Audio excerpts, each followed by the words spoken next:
Ai și venit la mine, Toamnă. Mă știi cât țin la protocol. Te-aș fi tratat ca pe o doamnă, dar frigiderul meu e gol. Cămara mea fără zacuscă și fără un strop de majun e goală, nici măcar o muscă. Și așa va fi și de Crăciun. Nu, te rog, nu scoate pardestiul.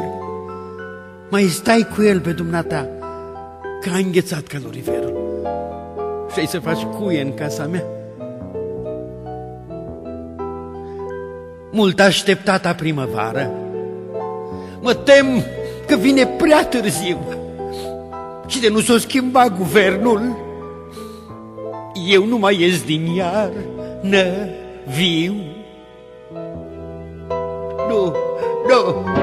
Nu pot. Nu.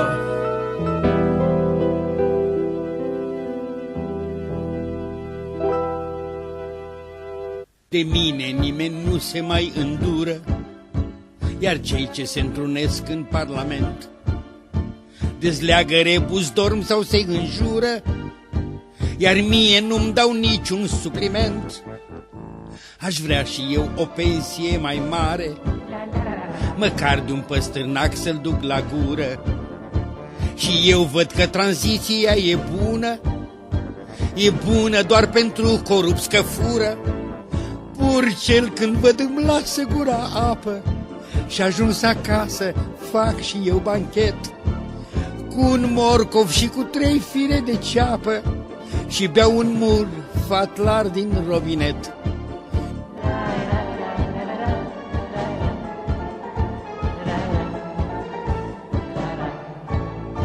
Visez morum, dar când mă uit la prețuri, papile gustative simt că-mi ard.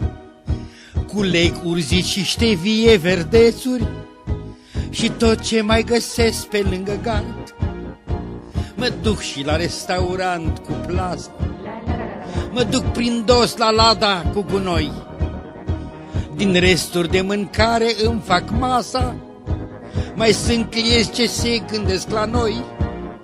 De-o fi să mor sicriu, nici nu mi-am luat. El costă cât un Volvo de la Micu și în cimitir mor duce zuncinat, în roabă fiindcă s-a scumpit cidricul. Aleluia, aleluia, veșnica lui pomenire. Amin.